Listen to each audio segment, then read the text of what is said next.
Audiolibro El poder de la autoconfianza, escrito por Napoleón Hill. Nada en el poder de la autoconfianza, en medio de todos los misterios que nos rodean, es más cierto que estamos en presencia de una energía infinita y eterna, de la que proceden todas las cosas. Herbert Spencer, puedes hacerlo si crees que puedes. Antes de abordar los principios fundamentales en los que se basa esta lección, te resultará útil tener en cuenta el hecho de que esta práctica aporta los descubrimientos de más de 25 años de investigación y que cuenta con la aprobación de los principales científicos del mundo, quienes han puesto a prueba cada uno de los principios. El escepticismo es el enemigo mortal del progreso y del desarrollo personal. Es mejor dejar este audiolibro a un lado y detenerse aquí mismo que acercarse a esta lección con la sensación de que ha sido escrita por algún teórico que nunca ha puesto a prueba los principios en los que se basa la lección. Sin duda, esta no es una época para los escépticos, porque es un momento en el que hemos visto descubrir y aprovechar más leyes de la naturaleza que las que se han descubierto en toda la historia de la raza humana. En 3 décadas, hemos sido testigos del dominio del aire, hemos explorado el océano, hemos casi aniquilado las distancias en la Tierra, hemos aprovechado el rayo y hemos hecho girar las ruedas de la industria. Hemos hecho crecer 7 hojas de hierba donde antes solo crecía una. Tenemos comunicación instantánea entre las naciones del mundo. En verdad, esta es una época de iluminación y desarrollo, pero apenas hemos acariciado la superficie del conocimiento. Sin embargo, cuando hayamos abierto la puerta que conduce al poder secreto que está almacenado dentro de nosotros, nos traerá un conocimiento que hará que todos los descubrimientos pasados palidezcan en el olvido por comparación. El pensamiento es la forma de energía más altamente organizada conocida por el hombre. Y esta es una época de experimentación e investigación que seguramente nos llevará a una mayor comprensión de esa misteriosa fuerza llamada pensamiento, que reposa dentro de nosotros. Ya hemos descubierto lo suficiente sobre la mente humana para saber que un hombre puede deshacerse de esos efectos acumulados de 1000 generaciones de miedo mediante la ayuda del principio de la autosugestión. Ya hemos descubierto el hecho de que el miedo es la razón principal de la pobreza, el fracaso y la miseria, que adopta 1000 formas diferentes. Ya hemos descubierto el hecho de que el hombre que domina el miedo puede marchar hacia el éxito en prácticamente cualquier decisión, a pesar de todos los esfuerzos para derrotarlo. El desarrollo de la confianza en uno mismo comienza con la eliminación de ese demonio llamado miedo, que se posa sobre el hombro del hombre y le susurra al oído: no puedes hacerlo, tienes miedo de intentarlo, tienes miedo de la opinión pública, tienes miedo de fracasar, tienes miedo de no tener la capacidad. Este demonio del miedo está entrando en el cuerpo a cuerpo. La ciencia ha encontrado un arma mortal con la que ponerlo en fuga, y esta lección sobre la confianza en uno mismo te ha traído esta arma para que la uses en tu batalla con el viejo enemigo mundial del progreso, el miedo. Los 6 miedos básicos de la humanidad. La persona es heredera de la influencia de 6 miedos básicos. Bajo estos, se pueden enumerar los miedos menores. Así que, enumeramos los 6 miedos básicos o mayores y describimos las fuentes de las que se cree que han surgido. Los 6 miedos básicos son: A. El miedo a la pobreza. B. El miedo a la vejez. C. El miedo a la crítica. D. El miedo a la pérdida del amor de alguien. E. El miedo a la mala salud. F. El miedo a la muerte. Estudia la lista. Luego haz un inventario de tus propios miedos y averigua en cuál de los 6 epígrafes puedes clasificarlos. Todo ser humano que ha alcanzado la edad del entendimiento está atado, en cierta medida, por uno o más de estos 6 miedos básicos. Como primer paso para la eliminación de estos 6 males, examinemos las fuentes de las que los hemos heredado. Herencia física y social. Todo lo que el hombre es, tanto física como mentalmente, lo obtuvo a través de 2 formas de herencia.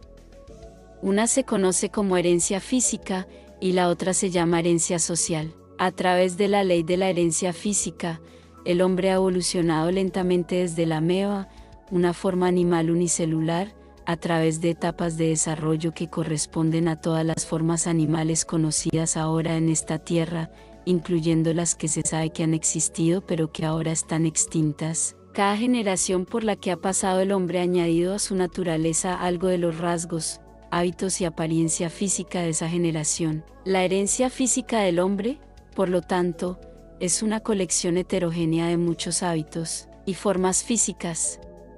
Parece que hay pocas dudas, si es que hay alguna, de que, aunque los 6 miedos básicos del hombre no podrían haberse heredado a través de la herencia física, estos 6 estados básicos son estados mentales de la mente y, por lo tanto, no son capaces de transmitirse a través de la herencia física. Es obvio que, a través de la herencia física, se ha proporcionado un lugar de alojamiento muy favorable para ellos. Por ejemplo, es un hecho muy conocido que todo el proceso de la evolución física se basa en la mente. La destrucción, el dolor y la crueldad que los elementos del suelo de la Tierra encuentran en el transporte, en un ascenso a través de la evolución, se basan en la muerte de una forma de vida para que otra forma más elevada pueda subsistir. Toda la vegetación vive comiendo los elementos del suelo y los elementos del aire. Todas las formas de vida animal viven comiendo alguna otra forma más débil o alguna forma de vegetación. Las células de toda la vegetación tienen un orden de inteligencia muy elevado. Las células de toda la vida animal también tienen un orden de inteligencia muy superior. Sin duda, las células animales de un pez han aprendido por amarga experiencia que el grupo de células animales conocido como el conde de los peces es muy temible, debido al hecho de que muchas formas animales, incluyendo la mayoría de los hombres, viven comiendo a los animales más pequeños y débiles. La inteligencia celular de estos animales, que entran y se convierten en parte del hombre, trae consigo el miedo que surge de su experiencia de haber sido comidos vivos. Esta teoría puede parecer irracional y, de hecho, puede no ser cierta, pero es al menos una teoría lógica. El autor no hace especial hincapié en esta teoría ni insiste en que explique ninguno de los 6 miedos básicos. Hay otra explicación mucho mejor del origen de esos miedos, que procederemos a examinar, empezando por una descripción de la herencia social. La parte más importante de la constitución del hombre le llega a través de la ley de la herencia social, término que hace referencia a los métodos por los que una generación impone a las mentes de la generación bajo su control inmediato las supersticiones, creencias, leyendas e ideas que, a su vez, heredó de la generación anterior. El término herencia social debe entenderse como todas y cada una de las fuentes a través de las cuales una persona adquiere conocimientos, como la escolarización de carácter religioso y de cualquier otra naturaleza, la lectura, la conversación de boca a boca, la narración de historias y todo tipo de inspiración de pensamiento proveniente de lo que generalmente se acepta como experiencias personales. A través de la operación de la ley de la herencia social,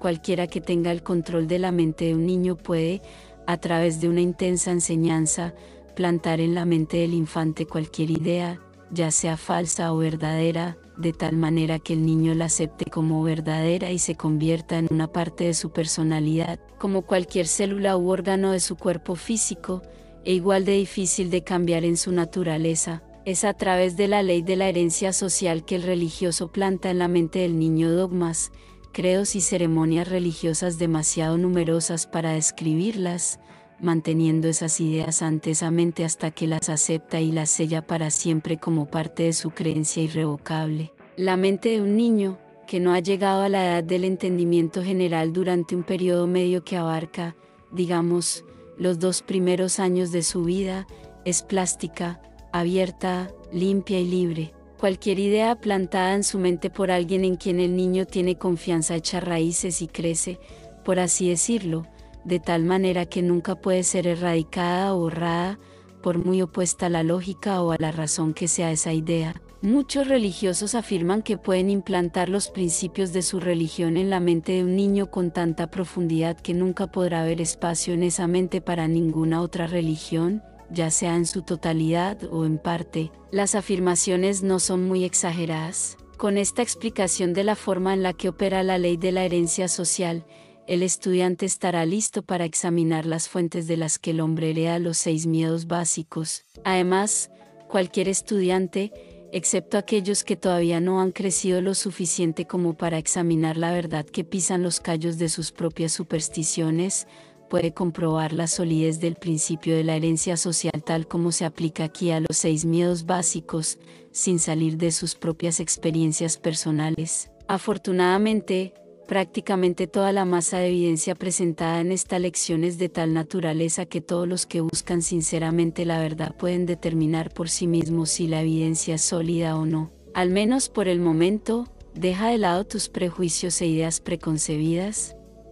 Siempre puedes volver a retomarlas mientras estudiamos el origen y la naturaleza de los 6 peores enemigos del hombre, los 6 miedos básicos. El miedo a la pobreza. Se requiere valor para decir la verdad sobre el origen de este miedo, y un valor aún mayor, quizás, para aceptar la verdad después de haberla dicho. El miedo a la pobreza surgió de la tendencia heredada del hombre a aprovecharse económicamente de sus semejantes. Casi todas las formas animales inferiores tienen instinto, pero parecen no tener el poder de razonar y pensar.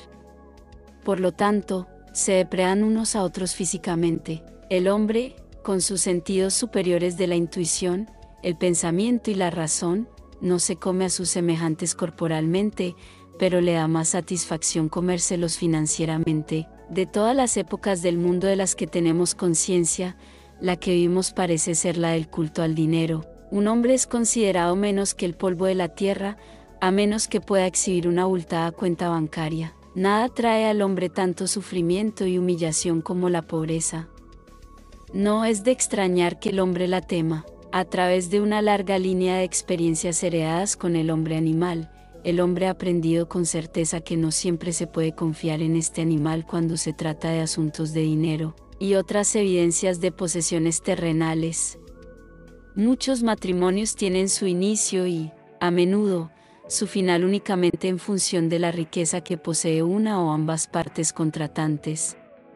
No es de extrañar que los tribunales de divorcio estén ocupados. La palabra sociedad podría escribirse correctamente como sociedad, con el símbolo de dólar reemplazando la S inicial, porque está inseparablemente asociada con ese signo. El hombre está tan ansioso de poseer riqueza que la adquiriría de cualquier manera, a través de métodos legales, si es posible, o a través de otros métodos, si es necesario. El miedo a la pobreza es algo terrible. Un hombre puede cometer un asesinato, un robo, una violación y cualquier otra forma de violación de derechos de los demás y, aún así, recuperar su posición elevada en la mente de sus semejantes, siempre que no pierda su riqueza. La pobreza, por tanto, es un crimen, un pecado imperdonable, por así decirlo.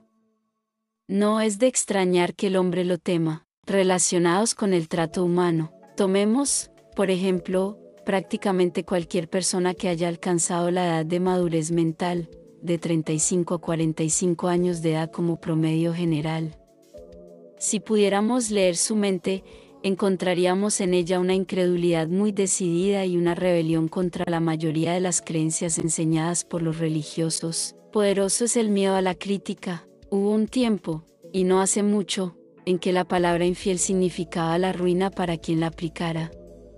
Se ve, por tanto, que el miedo del hombre a la crítica no carece de una amplia causa para su existencia. El miedo a perder el amor de alguien. El cuarto miedo básico es el miedo a perder el amor de alguien. El origen de este miedo no necesita ser descrito, ya que es obvio que surgió de la naturaleza del hombre para robar a su compañera o, al menos, para tomarse libertades con ella, desconociendo a su legítimo señor y dueño. Por naturaleza, todos los hombres son polígamos. Esta afirmación, por supuesto, traerá negaciones de aquellos que son demasiado viejos para funcionar de una manera sexual normal o que, por alguna razón, han perdido el contenido de ciertas glándulas que son responsables de la tendencia del hombre hacia la pluralidad del sexo opuesto. No cabe duda de que los celos y todas las demás formas similares de demencia, paranoia o locura más o menos leve surgieron del miedo heredado del hombre a la pérdida del amor de alguien.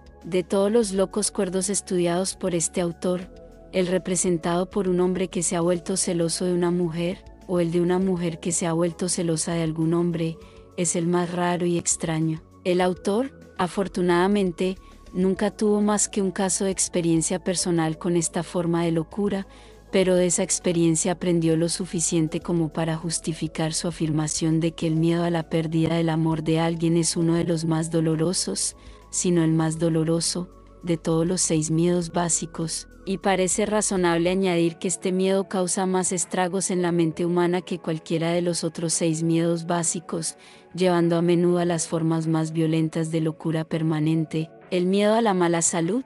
El quinto miedo básico es el miedo a la mala salud. Este miedo tiene su origen, en gran medida, en las mismas fuentes de las que derivan los miedos a la pobreza y a la vejez. El miedo a la mala salud tiene que estar estrechamente asociado tanto a la pobreza como a la vejez, porque también conduce a la frontera de los mundos terribles que el hombre no conoce, pero de los que ha oído algunas historias incómodas. El autor tiene la firme sospecha de que los que se dedican a vender métodos de buena salud han tenido mucho que ver con el mantener vivo el miedo a la mala salud en la mente humana. Desde hace mucho tiempo en la historia de la raza humana, el hombre ha conocido diversas formas de terapia y proveedores de salud. Su nombre se gana la vida manteniendo a la gente en buena salud. Parece natural que utilice todos los medios a su alcance para persuadir a la gente de que necesita su servicio.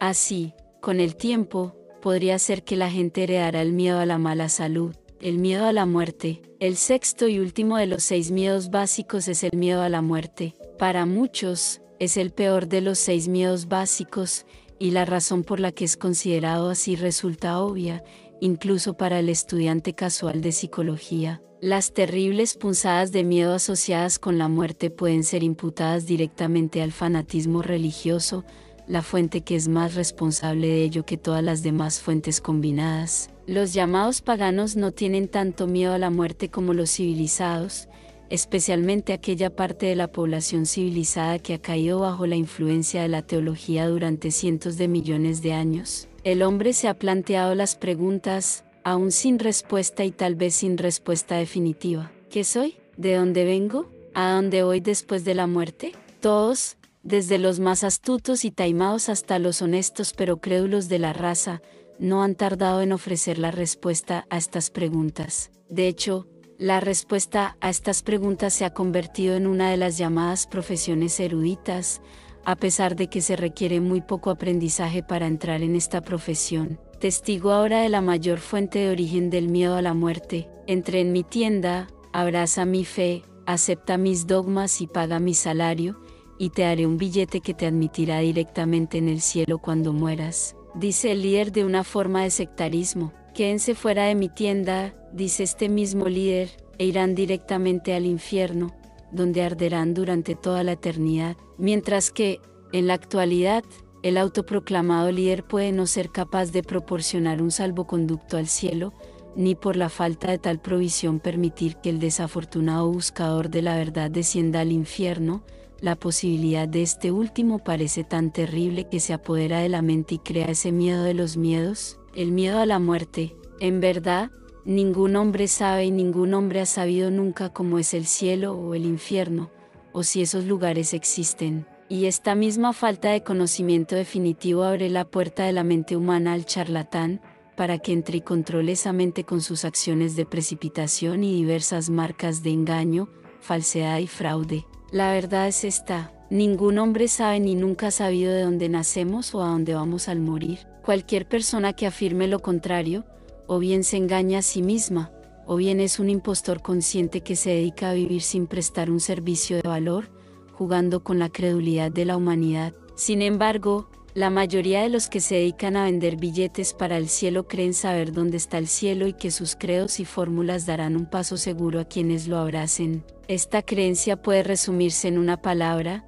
credulidad. Los líderes religiosos, por lo general, hacen la afirmación amplia y generalizada de que la civilización actual debe su existencia al trabajo realizado por las iglesias. Este autor, en lo que respecta a este tema, está dispuesto a conceder que sus afirmaciones son correctas, si al mismo tiempo se le permite añadir que, incluso si esta afirmación es cierta, los teólogos no tienen mucho de lo que presumir. Todos los libros de leyes del mundo demuestran que el miedo a la pobreza es uno de los 6 miedos básicos de la humanidad, ya que en todos esos libros de leyes se pueden encontrar diversas leyes destinadas a proteger a los débiles de los fuertes. Dedicar tiempo a intentar demostrar que el miedo a la pobreza es uno de los miedos heredados del hombre, o que este miedo tiene su origen en la naturaleza del hombre para engañar a sus semejantes, sería similar a intentar demostrar que 3 por 2 son 6. Evidentemente, ningún hombre temería la pobreza si tuviera algún motivo para confiar en sus semejantes, pues hay comida, refugio, vestimenta y lujos de toda índole suficientes para las necesidades de cada persona en la tierra. Todas estas bendiciones serían disfrutadas por cada persona si no fuera por el hábito que tiene el hombre de tratar de expulsar a todos los demás cerdos del comedor, incluso después de tener todo y más de lo que necesita, el miedo a la vejez. El segundo de los 6 miedos básicos con los que el hombre está atado es el miedo a la vejez. En general, este miedo surge de 2 fuentes. En primer lugar, la idea de que la vejez puede traer consigo la pobreza. En segundo lugar, y con mucho la fuente de origen más común, las falsas y crueles enseñanzas sectarias, que han sido también mezcladas con fuego y azufre, con purgatorios y otros bobeis. Los seres humanos han aprendido a temer la vejez porque significaba la aproximación de otro mundo, y posiblemente mucho más horrible que este, que se sabe que es bastante malo. En el temor básico a la vejez, el hombre tiene 2 razones muy sólidas para su aprensión. Una que surge de la desconfianza en sus semejantes, que pueden apoderarse de cualquier bien mundano que posea. 2. La otra que surge de las terribles imágenes del mundo venidero, que fueron profundamente plantadas en su mente a través de la ley de la herencia social, mucho antes de que entrara en posesión de esa mente. No es de extrañar que el hombre tema la llegada de la vejez. El miedo a la crítica. El tercero de los 6 miedos básicos es el miedo a la crítica. Sería difícil, si no imposible, determinar definitivamente cómo el hombre adquirió este miedo básico.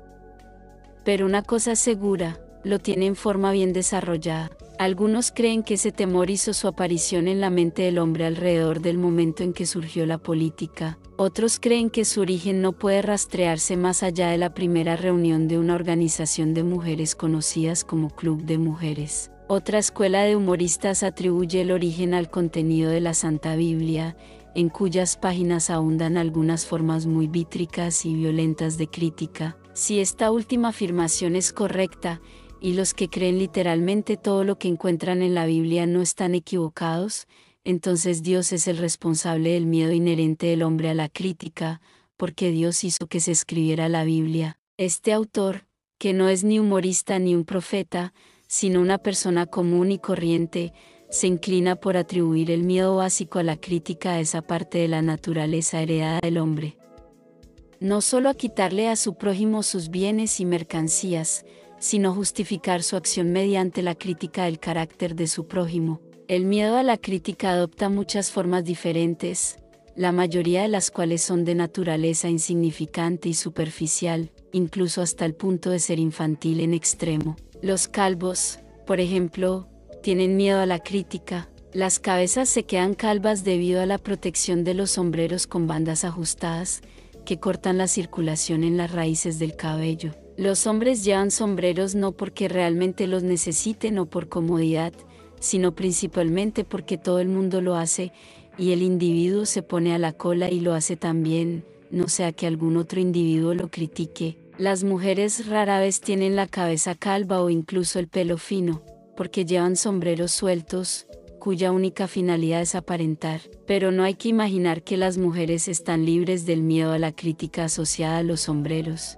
Si alguna mujer pretende ser superior al hombre en lo que se refiere a este miedo, pregúntale si iría por la calle con un sombrero que esté pasado de moda 1 o 2 temporadas. Los fabricantes de todo tipo de ropa no han tardado en capitalizar este miedo básico a la crítica con el que toda la humanidad está atada. Cada temporada cambian los estilos en muchos artículos de ropa. ¿Quién establece los estilos? Ciertamente, no el comprador de ropa, sino el fabricante. ¿Por qué cambian los estilos tan a menudo? Obviamente, este cambio se hace para que el fabricante pueda vender más ropa. Por la misma razón, los fabricantes de automóviles, con algunas raras y muy sensatas excepciones, cambian el estilo cada temporada. El fabricante de ropa sabe cómo el hombre animal teme llevar una prenda que está una temporada desfasada de lo que todos llevan ahora. ¿No es esto cierto? ¿No lo respalda su propia experiencia? Hemos estado describiendo la manera en que las personas se comportan bajo la influencia del miedo a la crítica,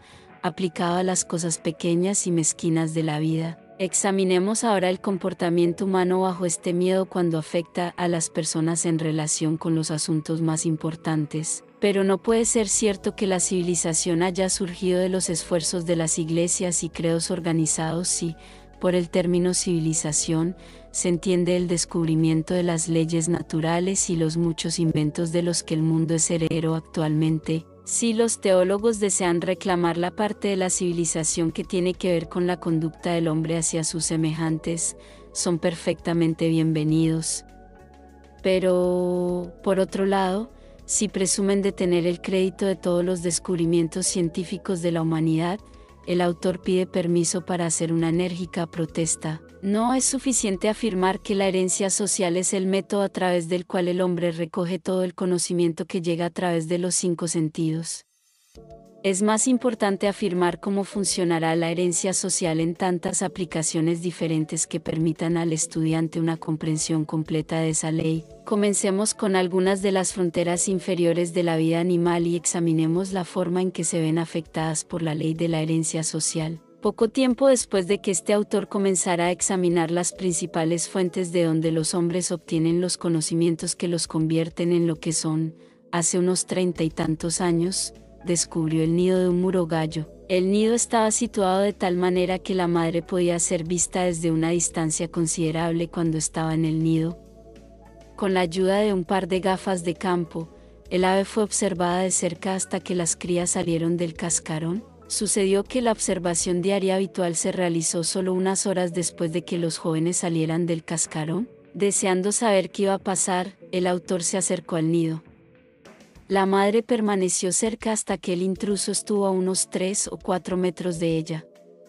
Entonces se despojó de sus plumas, estiró su ala sobre su pierna y se alejó cojeando, fingiendo estar lisiada. Como estaba familiarizado con los trucos de las madres de pájaros, el autor no la siguió, sino que se acercó al nido para echar un vistazo a los pequeños. Sin el menor signo de temor, volvieron los ojos hacia él, moviendo primero la cabeza en un sentido y luego en otro. Se agachó y cogió a uno de ellos. Sin ninguna señal de miedo, se quedó en la palma de su mano. Volvió a colocar el pájaro en el nido y se alejó a una distancia segura para dar a la madre la oportunidad de volver. La espera fue corta. Muy pronto comenzó a acercarse cautelosamente al nido hasta que estuvo a unos pocos metros de él. Entonces extendió sus alas y corrió tan rápido como pudo, emitiendo, mientras tanto, una serie de sonidos similares a los de una gallina cuando ha encontrado algún bocado de comida y desea llamar a su cría para que participe en él. Reunió a los pajaritos a su alrededor y continuó temblando de forma muy excitada, agitando sus alas y erizando sus plumas. Casi se podían oír sus palabras mientras daba a los pajaritos su primera lección de autodefensa a través de la ley de herencia social. Criaturas tontas. ¿No saben que los hombres son sus enemigos? Debería darles vergüenza permitir que ese hombre los coja en sus manos. Es una maravilla que no los haya cargado y comido vivos. La próxima vez que vean a un hombre acercarse, escóndanse, túmbense en el suelo, corran bajo las hojas, vayan a cualquier sitio para perderse de vista y permanezcan alejadas hasta que el enemigo esté bien encaminado. Los pajaritos se mantuvieron alrededor y escucharon la conferencia con intenso interés. Cuando la madre se calmó, el autor volvió a acercarse al nido. Cuando se encontraba a unos 6 metros del hogar custodiado, la madre comenzó de nuevo a guiarle en la dirección contraria, arrugando el ala y cojeando como si estuviera lisiada. Miró al nido, pero la mirada fue en vano. Los pajaritos no aparecían por ninguna parte. Habían aprendido rápidamente a evitar a su enemigo natural gracias a su instinto natural. Una vez más, el autor se retiró, esperó a que la madre volviera a reunir a su familia y salió a visitarlos, pero con resultados similares. Cuando se acercó al lugar donde había visto por última vez a la madre, no encontró el más mínimo rastro de los pequeños. Cuando era pequeño, el autor capturó un cuervo joven y lo convirtió en su mascota. El pájaro se adaptó bien a su entorno doméstico y aprendió a realizar muchos trucos que requerían una inteligencia considerable. Cuando el pájaro creció lo suficiente como para volar, se le permitió ir a donde quisiera. A veces se ausentaba durante muchas horas, pero siempre regresaba a casa antes del anochecer. Un día, unos cuervos salvajes se enzarzaron en una pelea con un búho en un campo cercano a la casa donde vivía el cuervo mascota. En cuanto la mascota oyó el graznido de sus parientes salvajes, se subió a la casa y, con signos de agitación, caminó de un extremo a otro. Finalmente, levantó el vuelo y se dirigió a la batalla. El autor lo siguió para ver qué pasaba. En pocos minutos, se encontró con la mascota. Estaba sentada en las ramas más bajas de un árbol, y dos cuervos salvajes estaban sentados en una rama justo encima, parloteando y caminando de un lado a otro, actuando de forma muy parecida a cómo se comportan los padres enfadados con sus hijos cuando los castigan. Cuando el autor se acercó, los dos cuervos salvajes salieron volando. Uno de ellos dio varias vueltas alrededor del árbol mientras dejaba escapar un terrible flujo de lenguaje de lo más abusivo, que sin duda iba dirigido a su insensato pariente, que no tenía el suficiente sentido común para volar mientras el vuelo era bueno. Se llamó a la mascota, pero ésta no le hizo caso. Esa noche volvió a casa, pero no se acercó a ella. Se sentó en una rama alta en un manzano y habló en lenguaje de cuervo durante unos 10 minutos, diciendo, sin duda, que había decidido volver a la vida salvaje con sus congéneres. Luego se fue volando y no volvió hasta 2 días después. Cuando regresó, volvió a hablar en lenguaje de cuervo, manteniéndose, mientras tanto, a una distancia segura. Luego se fue y no volvió. La herencia social le había robado al autor una buena mascota. La gente pensaba que había demostrado un gran gesto al volver y avisar de su intención de marcharse. Muchos granjeros habían dejado la granja sin tomarse la molestia de esta formalidad. Es un hecho bien conocido que el zorro se va con todo tipo de aves y animales pequeños, a excepción de la mofeta. No es necesario explicar por qué el zorrillo goza de inmunidad. Un zorro puede enfrentarse a una mofeta una vez, pero nunca dos. Por esta razón, una piel de zorrillo, cuando se clava en un gallinero, mantendrá a todos los zorros, excepto al más joven e inexperto, a una distancia segura. El olor de una mofeta, una vez experimentado, nunca se olvida. Ningún otro olor se le parece ni remotamente. No consta que ninguna madre de zorro haya enseñado a sus crías a detectar el olor familiar de una mofeta y a mantenerse alejadas de él, pero todos los que están informados sobre la sabiduría del zorro saben que los zorros y las mofetas nunca buscan alojamiento en la misma cueva, pero una lección es suficiente para enseñar al zorro todo lo que quiere saber sobre las mofetas. A través de la ley de la herencia social, que opera mediante el sentido del olfato, una lección sirve para toda la vida. Una rana toro puede ser atrapada en un anzuelo atando un pequeño trozo de tela roja, o cualquier otro objeto rojo pequeño, al anzuelo y colgándolo delante de la nariz de la rana. Es decir, la rana puede ser atrapada de esta manera siempre y cuando sea enganchada la primera vez que muerda el cebo. Pero si está mal enganchada y hace una escapada, o si siente la punta del anzuelo cuando muerde el cebo pero no es atrapada, no volverá a cometer el mismo error. El autor pasó muchas horas intentando enganchar a un espécimen particularmente deseable que había picado y fallado antes, para aprender que una sola lección de herencia social es suficiente para enseñar incluso a una humilde corvina que los trozos de franela roja son cosas que hay que dejar en paz. El autor tuvo una vez un excelente perro macho de la raza Airedale que causaba muchas molestias por su costumbre de llegar a casa con un pollo joven en la boca. En cada ocasión se le quitaba el pollo y se le reprendía, pero era inútil. Seguía con su aflicción a las aves, con el fin de salvar al perro, si era posible, y como experimento de herencia social, este perro fue llevado a la granja de un vecino que tenía una gallina y algunos pollos recién nacidos. La gallina fue colocada en el granero y el perro fue entregado con ella. En cuanto todo se perdió de vista, el perro se acercó lentamente a la gallina, olfateó el aire en su dirección 1 o 2 veces para asegurarse de que era el tipo de carne que buscaba y luego se lanzó hacia ella. Mientras tanto, la gallina estaba haciendo un reconocimiento por su cuenta, ya que se encontró con el perro a más de la mitad del camino. Además, se encontró con él con una sorpresa de alas y garras que nunca antes había experimentado. La primera ronda fue claramente de la gallina, pero un buen pájaro gordo, calculó el perro, no iba a escurrirse entre sus patas tan fácilmente. Por lo tanto, retrocedió una corta distancia y volvió a cargar. Esta vez, la gallina se lanzó sobre su espalda, le clavó las garras en la piel e hizo un uso eficaz de su afilado pico. El perro se retiró a su esquina con la apariencia de estar esperando que alguien tocara la campana y suspendiera la pelea hasta que se orientara.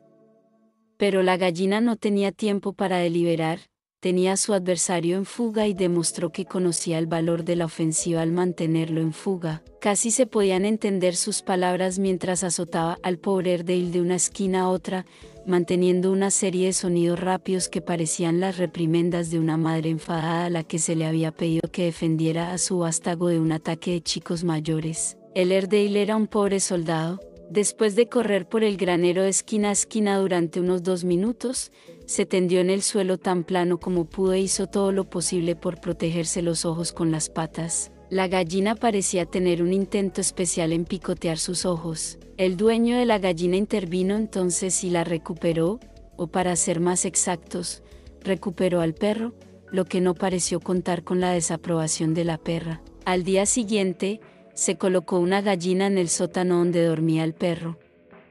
En cuanto vio al ave, metió el rabo entre las patas y corrió hacia un rincón. Nunca más intentó atrapar a una gallina. Una lección de herencia social, a través del sentido del tacto, fue suficiente para enseñarle que, si bien la persecución de pollos puede ofrecer cierta diversión, también está plagada de muchos peligros. Todos estos ejemplos, a excepción del primero, describen el proceso de adquisición de conocimientos a través de la experiencia directa. Obsérvese la marcada diferencia entre los conocimientos adquiridos por experiencia directa y los que se adquieren mediante el adiestramiento de las crías por parte de los mayores, como en el caso del urogallo y sus crías. Las lecciones más impresionantes son las que aprenden los jóvenes de los viejos a través de métodos de enseñanzas muy coloreados o emocionados. Cuando la madre urogallo despliega sus alas, eriza sus plumas, se agita como un hombre que sufre de parálisis y parlotea a sus crías de manera muy excitada, les planta el miedo al hombre en sus corazones de una manera que nunca van a olvidar. El término herencia social, tal como se utiliza en la relación con esta lección, se refiere en particular a todos los métodos a través de los cuales se enseña a un niño cualquier idea, dogma, credo, religión o sistema de conducta ética por parte de sus padres o de aquellos que pueden tener autoridad sobre él antes de alcanzar la edad en la que se puede razonar y reflexionar sobre dicha enseñanza a su manera, estimando la edad de dicho poder de razonamiento en, digamos, 7 a 12 años. Hay muchas formas de miedo, pero ninguna es más mortífera que el miedo a la pobreza y a la vejez. Manejamos nuestros cuerpos como si fuéramos esclavos porque tenemos tanto miedo a la pobreza que deseamos acumular dinero para la vejez. De esta forma, la común forma de miedo nos impulsa tanto que sobrecargamos nuestro cuerpo y provocamos lo mismo que estamos luchando por evitar. Qué tragedia es ver a un hombre conducirse a sí mismo cuando comienza a llegar a lo largo del puesto de 40 años de la vida, la edad en la que apenas comienza a madurar mentalmente. A los 40 años, un hombre está ingresando en la edad en la que es capaz de ver, comprender y asimilar la escritura de la naturaleza tal como aparece en los bosques, en los arroyos que fluyen y en los rostros de los hombres y de los niños pequeños. Y, sin embargo, este miedo lo impulsa con tanta fuerza que se ciega y se pierde en el enredo de un laberinto de deseos conflictivos. El principio del esfuerzo organizado se pierde de vista, y en lugar de aferrarse a las fuerzas de la naturaleza que están en evidencia a su alrededor y permitir que esas fuerzas lo lleven a las alturas de grandes logros, las desafía y se convierten en fuerzas de destrucción. Tal vez ninguna de estas grandes fuerzas de la naturaleza esté más disponible para el desenvolvimiento del hombre que el principio de la autosugestión, pero la ignorancia de esta fuerza está llevando a la mayoría de la raza humana a aplicarla de manera que actúe como un obstáculo y no como una ayuda. Enumeramos aquí los hechos que muestran cómo se produce esta mala aplicación de una gran fuerza de la naturaleza. He aquí un hombre que se encuentra con alguna decepción, un amigo resulta ser falso o un vecino parece indiferente. A continuación, decide, a través de la autosugestión, que todos los hombres son indignos de confianza y que todos los vecinos son poco agradecidos. Estos pensamientos se incrustan tan profundamente en su mente subconsciente que colorean toda su actitud hacia los demás. Volvamos ahora a lo dicho en la segunda lección sobre los pensamientos dominantes de la mente de un hombre que atraen a las personas cuyos pensamientos son similares. Aplica la ley de la atracción y pronto verás y comprenderás por qué el incrédulo atrae a otros incrédulos. Invierte el principio. He aquí un hombre que no ve más que lo mejor que hay en todos los que conoce. Si sus vecinos parecen indiferentes, no se da cuenta de ello, porque se ocupa de llenar su mente con pensamientos dominantes de optimismo, buen ánimo y fe en los demás. Si la gente le habla con dureza, él responde con tonos suaves. A través de la operación de esta misma ley de atracción eterna, atrae la atención de las personas cuya actitud hacia la vida y cuyos pensamientos dominantes armonizan con los suyos. Llevando el principio un paso más allá, tenemos lo siguiente. He aquí un hombre que ha sido bien educado y tiene la capacidad de prestar al mundo un servicio necesario en algún lugar y momento. Ha oído decir que la modestia es una gran virtud y que colocarse al frente del escenario en el juego de la vida es una muestra de egoísmo. Se desliza silenciosamente por la puerta trasera y toma asiento en la parte posterior, mientras que otros jugadores del juego de la vida pasan audazmente al frente. Permanece en la última fila porque teme el que dirán. La opinión pública, o lo que él cree que es la opinión pública, lo ha relegado a la retaguardia, y el mundo se entera poco de él. Su educación no cuenta para nada porque tiene miedo de que el mundo sepa que la ha tenido. Constantemente se sugiere a sí mismo, utilizando así la gran fuerza de la autosugestión en su propio detrimento, que debe permanecer en un segundo plano para no ser criticado, como si la crítica pudiera hacerle algún daño o frustrar su propósito. Aquí hay otro hombre que nació de padres pobres. Desde que tiene uso de memoria, ha visto pruebas de la pobreza, ha oído hablar de la pobreza, ha sentido la gélida mano de la pobreza sobre sus hombros, y le ha impresionado tanto que la fija en su mente como una maldición a la que debe someterse. Inconscientemente, se permite ser víctima de la creencia, una vez pobre, siempre pobre, hasta que esa carencia se convierte en el pensamiento dominante de su mente. Se asemeja a un caballo que ha sido enjaezado y domado hasta que olvida que él tiene el poder potencial con el que deshacerse de ese arnés. La autosugestión lo relega rápidamente al fondo del escenario de la vida. Finalmente, se convierte en un renunciante. La ambición desaparece. La oportunidad ya no se le presenta, o si lo hace, no tiene la visión para verla. Ha aceptado su destino. Es un hecho bien establecido que las facultades de la mente, como los miembros del cuerpo, se malogran y se marchitan si no se utilizan. La confianza en uno mismo no es una excepción. Se desarrolla cuando se utiliza, pero desaparece si no se usa. Una de las principales desventajas de la riqueza heredada es el hecho de que, con demasiada frecuencia, conduce a la inacción y a la pérdida de la confianza en sí mismo. Hace algunos años nació un niño de la señora E.B. Celean en la ciudad de Washington. Se decía que su herencia era de unos $100 millones. Cuando este bebé fue llevado a ventilar en su cochecito, fue rodeado por enfermeras, asistentes de enfermería, detectives y otros sirvientes cuyo deber era ver que no le ocurriera ningún daño. Con el paso de los años, se mantuvo esta misma vigilancia. Este niño no tenía que vestirse solo, tenía sirvientes que lo hacían. Los sirvientes lo vigilaban mientras dormía y mientras jugaba. No se le permitía hacer nada que un criado pudiera hacer por él. Había crecido hasta la edad de 10 años. Un día, estaba jugando en el patio y se dio cuenta de que la puerta trasera estaba abierta. En toda su vida, nunca había salido solo por esa puerta y, naturalmente, eso era lo que deseaba hacer. En un momento en que los criados no miraban, se precipitó hacia la puerta y fue atropellado y muerto por un automóvil antes de llegar a la mitad de la calle. Había utilizado los ojos de sus sirvientes hasta que los suyos ya no le servían como podrían haberlo hecho si hubiera aprendido a confiar en sus funciones. Hace 20 años,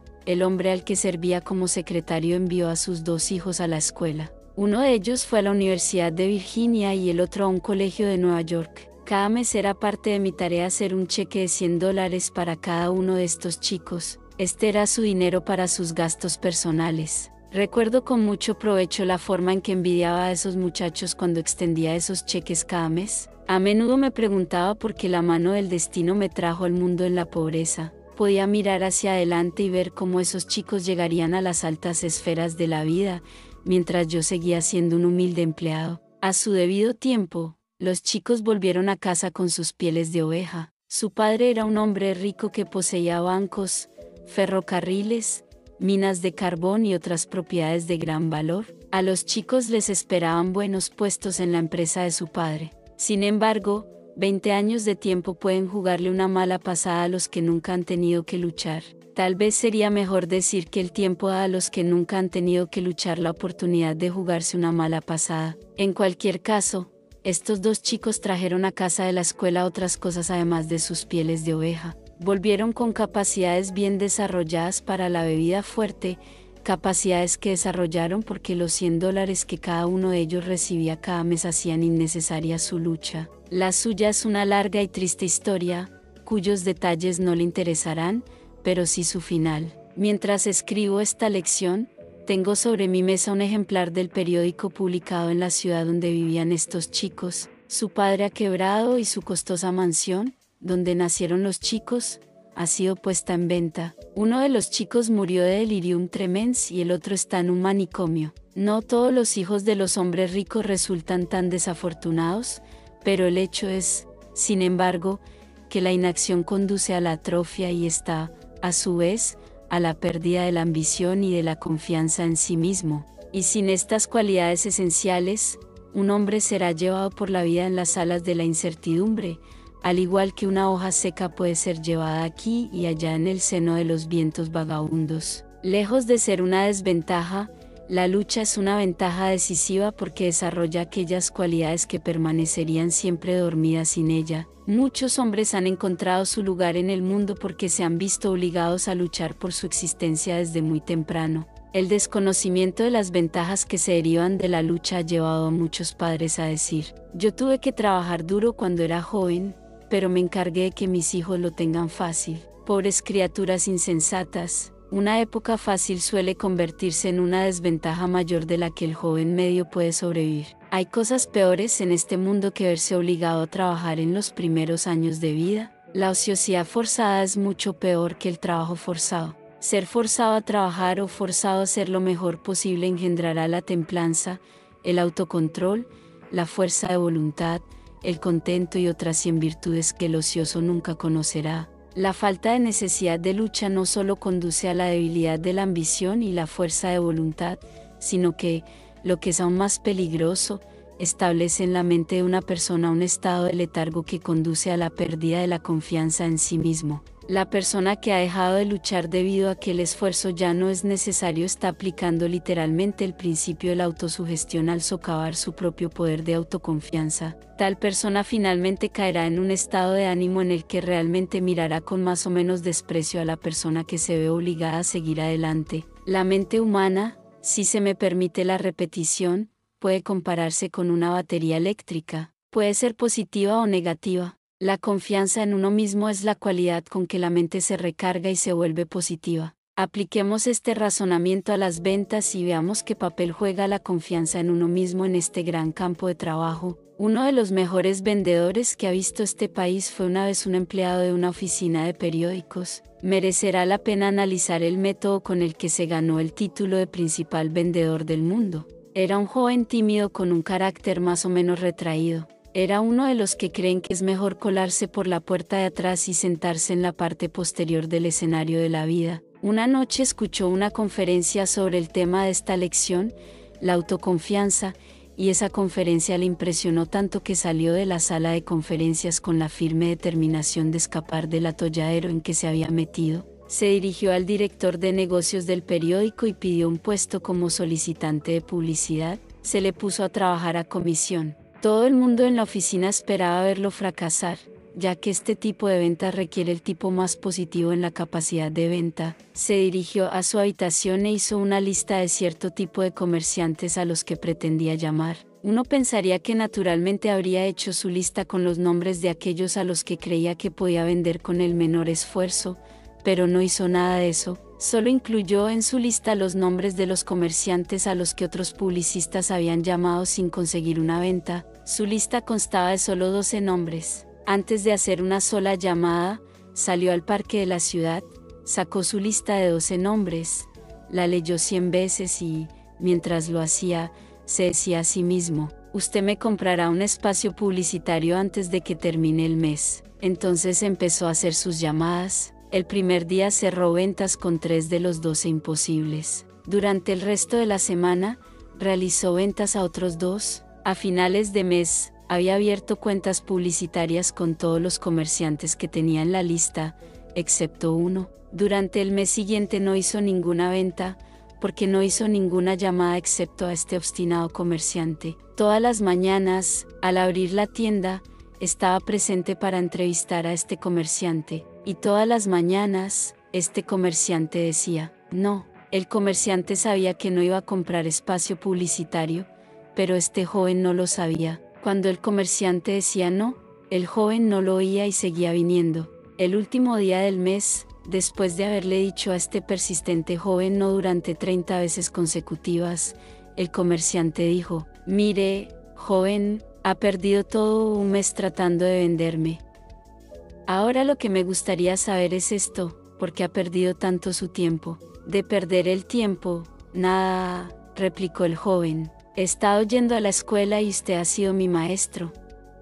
Ahora conozco todos los argumentos que un comerciante puede utilizar para no comprar, y además me he estado ejercitando en la autoconfianza. Entonces el comerciante dijo: voy a hacer una pequeña confesión.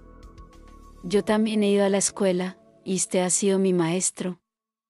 Me ha enseñado una lección de persistencia que vale dinero para mí, y para mostrarle mi agradecimiento, voy a pagar mi matrícula haciéndole un pedido de espacio publicitario. Y así fue como llegó la mejor cuenta publicitaria de la North American de Filadelfia. Asimismo, marcó el inicio de una reputación que ha hecho millonario a ese mismo joven. Tuvo éxito porque deliberadamente cargó su propia mente con la suficiente confianza en sí mismo como para hacer de esa mente una fuerza irresistible. Cuando se sentó a confesar esa lista de 12 nombres, hizo solo lo que 99 de cada 100 personas no habrían hecho. Seleccionó los nombres de quienes creía que sería difícil vender, porque comprendió que, de la resistencia que encontraría al tratar de venderles, surgiría la fuerza. La autoconfianza era una de las pocas personas que entienden que todos los ríos y algunos hombres están torcidos por seguir la línea de menor resistencia. Voy a hacer una digresión y a romper aquí la línea de pensamiento por un momento, mientras registro una palabra de consejo para las esposas de los hombres. Recuerden que estas líneas están destinadas únicamente a las esposas y no se espera que los maridos lean lo que aquí se expone. Después de haber analizado a más de 16,000 personas, la mayoría de las cuales eran hombres casados, he aprendido algo que puede ser valioso para las esposas. Permítanme exponer mi pensamiento con estas palabras. ¿Está en su mano enviar a su marido a su trabajo, a su negocio o a su profesión cada día con un sentimiento de confianza en sí mismo que lo lleve con éxito a través de los puntos difíciles del día y lo traiga a casa de nuevo por la noche, sonriendo y feliz? Uno de mis más antiguos conocidos se casó con una mujer que tenía una dentadura postiza. Un día, a su mujer se le cayó la dentadura y rompió la placa. El marido recogió los trozos y comenzó a examinarlos. Mostró tanto interés por ello que su mujer le dijo: podrías hacer una dentadura como esa si te decidieras hacerlo. Este hombre era un agricultor cuyas ambiciones nunca le habían llevado más allá de los límites de su pequeña granja, hasta que su mujer hizo ese comentario. Se acercó a él, le puso la mano en el hombro y le animó a probar la odontología. Finalmente, lo convenció para que empezara y, en la actualidad, es uno de los dentistas más prominentes y exitosos del estado de Virginia. Lo conozco bien porque ese hombre es mi padre. Nadie puede predecir las posibilidades de logro disponibles para el hombre cuya esposa está a su espalda y lo motiva a realizar esfuerzos más grandes y mejores, porque es un hecho bien conocido que una mujer puede despertar a un hombre para que realice hazañas casi sobrehumanas. Es tu derecho y tu deber alentar a tu marido e instarlo a que se dedique a tareas valiosas hasta que encuentre su lugar en el mundo. Usted puede inducirlo a esforzarse más que cualquier otra persona.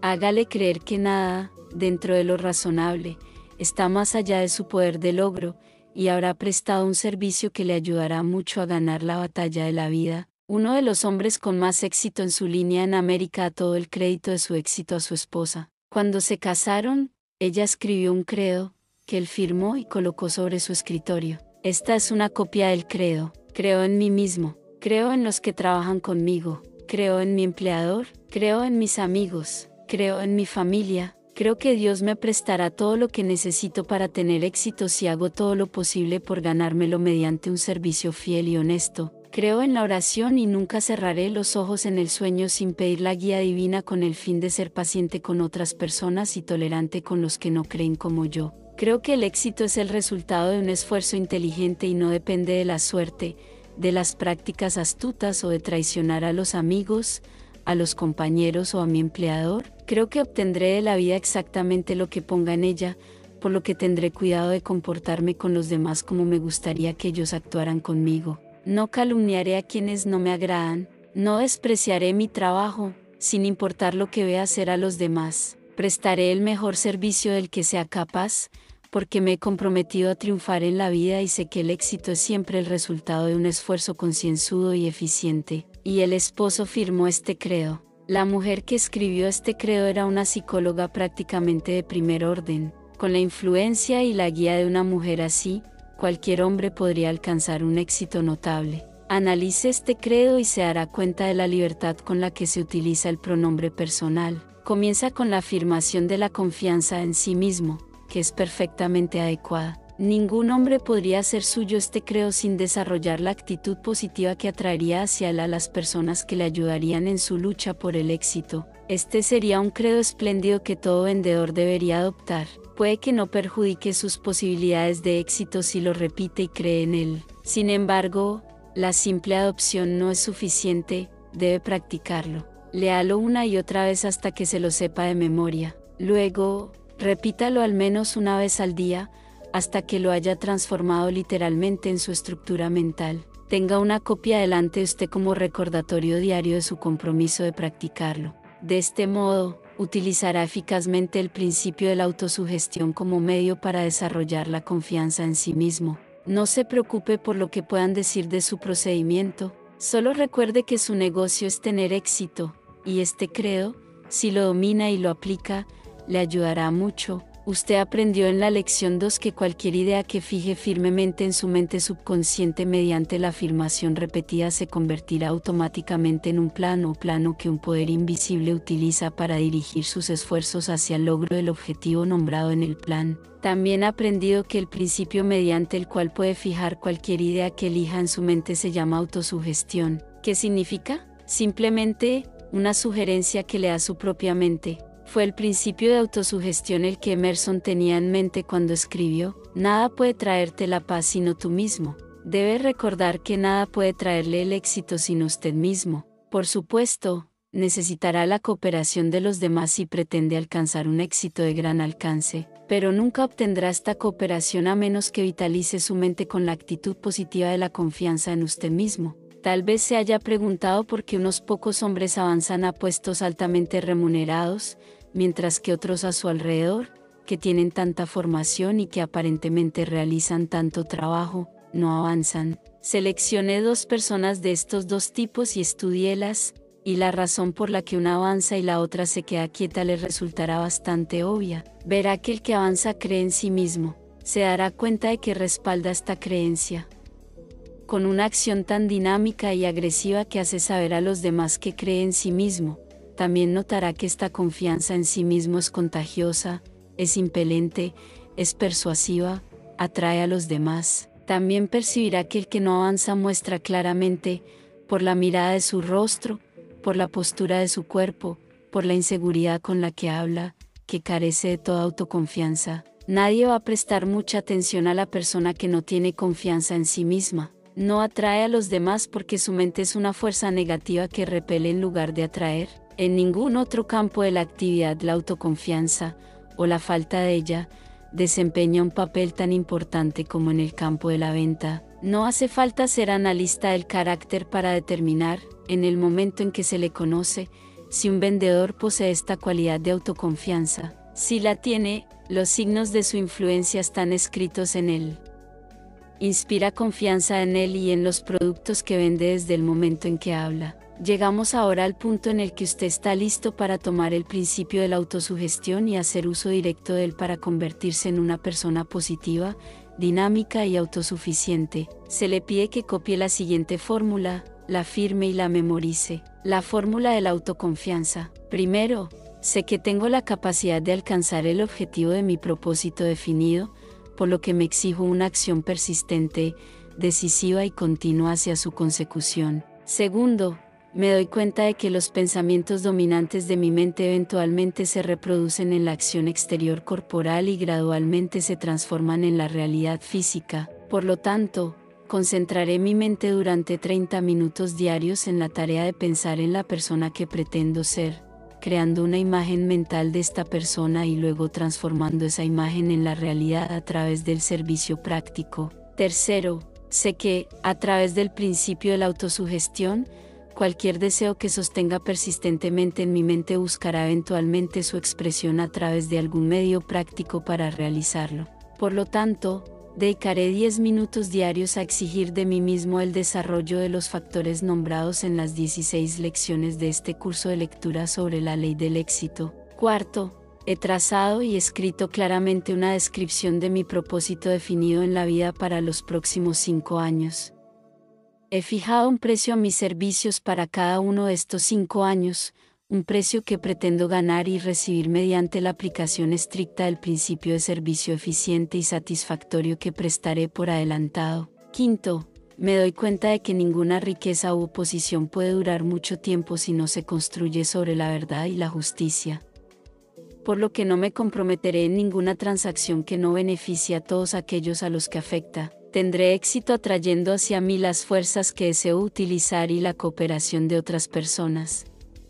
Induciré a los demás a servirme porque yo les serviré primero. Eliminaré el odio, la envidia, los celos, el egoísmo y el cinismo, desarrollando el amor por toda la humanidad, porque sé que una actitud negativa hacia los demás nunca podrá traerme éxito. Haré que los demás crean en mí, porque yo creeré en ellos y en mí mismo. Firmaré esta fórmula con mi nombre, la memorizaré y la repetiré en voz alta una vez al día, con la plena fe de que influirá gradualmente en toda mi vida para que me convierta en un trabajador exitoso y feliz en el campo que elija. Antes de firmar esta fórmula, asegúrese de que tiene la intención de llevar a cabo sus instrucciones. Detrás de esta fórmula hay una ley que nadie puede explicar. Los psicólogos se refieren a esta ley como autosugestión y lo dejan así. Pero debe tener en cuenta un punto sobre el que no hay incertidumbre, y es el hecho de que, cualquiera que sea esta ley, realmente funciona. Otro punto que debe tenerse en cuenta es el hecho de que, al igual que la electricidad, hará girar las ruedas de la industria y servirá a la humanidad de 1.000.000 de otras maneras, o apagará la vida si se aplica incorrectamente, porque este principio de la autosugestión le llevará a la ladera de la montaña de la paz y la prosperidad, o hacia abajo, en el valle de la miseria y de la pobreza, de acuerdo con la aplicación que haga de ella. Si usted llena su mente con la duda y la incredulidad en su capacidad para lograr, entonces el principio de la autosugestión toma este espíritu de incredulidad y lo establece en su mente subconsciente como pensamiento dominante.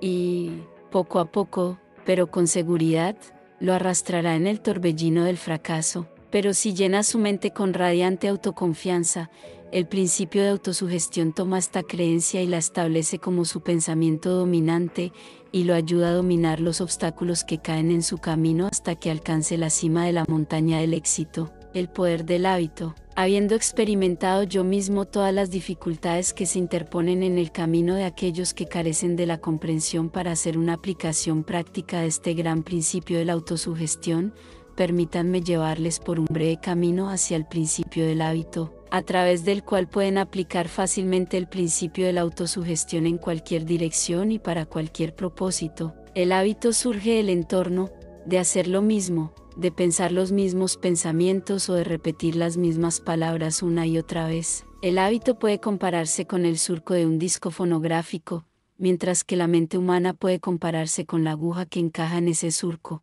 Cuando cualquier hábito se ha formado, bien sea a través de la repetición del pensamiento o de la acción, la mente tiene una tendencia a adherirse y seguir su curso desde el hábito, tan estrechamente como la aguja del fonógrafo sigue el surco del disco de cera. El hábito se crea dirigiendo repetidamente uno o más de los 5 sentidos, ver, oír, oler, saborear y sentir, en una dirección determinada. Es a través de este principio de repetición que se forma el hábito de la droga perjudicial. Con este mismo principio, el deseo de la bebida embriagadora se convierte en un hábito. Una vez que el hábito se ha establecido bien, controlará y dirigirá automáticamente nuestra actividad corporal. En esto se puede encontrar un pensamiento que puede transformarse en un poderoso factor en el desarrollo de la autoconfianza. El pensamiento es el siguiente: dirija voluntariamente y por la fuerza si es necesario tus esfuerzos y tus pensamientos a lo largo de una línea deseada,